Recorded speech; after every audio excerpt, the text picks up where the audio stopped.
to This Week in Geek. We've got a bunch of stuff to cover this week. First off, the Nintendo Switch. It's now 3 weeks out and has proved to be so far a huge hit for Nintendo, even despite a very lackluster amount of launch titles. One title in general, Legend of Zelda Breath of the Wild. Perfect 10s across almost every game reviewer out there and every game magazine and website. We're going to take a quick look at that. DC Comics has also dropped a big one for us this week in a new Wonder Woman trailer. Despite rumors behind the scenes saying it's got a lot of problems with it, the movie to me so far looks fantastic. We're also going to take a look at Thor Ragnarok. Entertainment Weekly hit us with a whole lot of images this week, giving us a big look at the makeover the God of Thunder got. And this week also, Netflix drops Marvel's Iron Fist, the fourth Defender to show up before the Defender series itself hits there. So let's not waste any more time.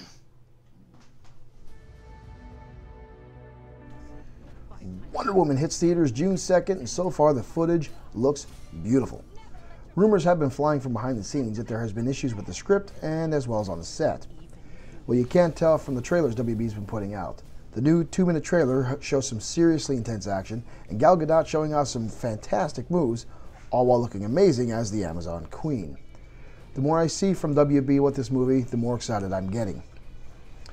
More on the movie front is Thor Ragnarok. Entertainment Weekly dropped images from the upcoming Marvel blockbuster and showed us a very different looking Thor. Gone is his traditional long hair and armor, and now sports a more gladiator look. We also got our first looks at Kate Blanchett as Hela and Tess Thompson as Valkyrie. Personally, I think Thor's new look is taken from the Unworthy storyline, in which Thor loses Mjolnir and is cast out of Asgard.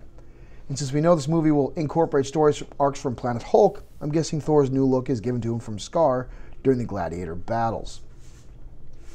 And Netflix has dropped its fourth Marvel series with Iron Fist, the story of Danny Rand. Orphaned as a young boy during a plane crash, Danny is then raised by monks and becomes the Iron Fist, a warrior title passed down through the ages. The series' early reviews were not kind, however. Rotten Tomatoes only had a 19% rating on day one. I'm currently on episode 5 and enjoying the series so far. It has the same tone as the other Netflix Marvel shows, but at the same time a different pace and feeling. Others in the consortium have already expressed their enjoyment for the show as well.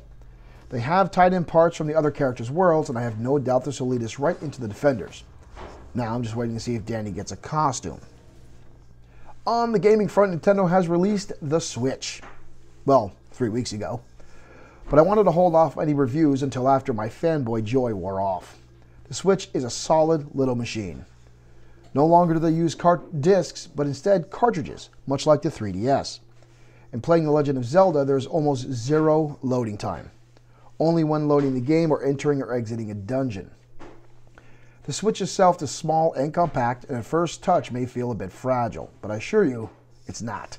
The controller, or Joy-Cons, do take a little while to get used to, about 10 minutes for me, and after that they're very comfortable in your hands. And Nintendo allows you to customize how you want to play. Whether you want to use the basic controller, just hold the Joy-Cons in separate hands like the Wii U did, or pick up the Pro controller. Even when docked and on the go, the system is solid. And the customizable gameplay is great. I've been basing how I hold the console and the Joy-Cons based on where I'm playing at. The big title to drop in the somewhat lackluster title launch is The Legend of Zelda Breath of the Wild. The game is pure joy. Everything you love from a Zelda game and more. The feeling of an RPG and an action title combined, the story finds Link has been asleep for 100 years and Ganon has been ruling over Hyrule. Link now awakens to fulfill his destiny and return Hyrule to its glory. The gameplay is fast and fun and easy to get. Many of the bosses and puzzles prove to be challenging so far, and I've logged about 40 hours into the game and still have a long way to go. So if you haven't gotten yourself a Switch, you might want to look into it. Legend of Zelda is definitely worth the hype.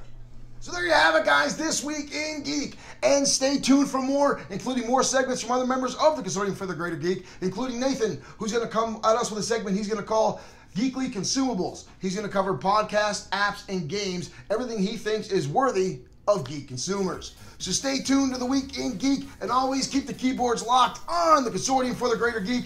My name is Shane. Catch you next time.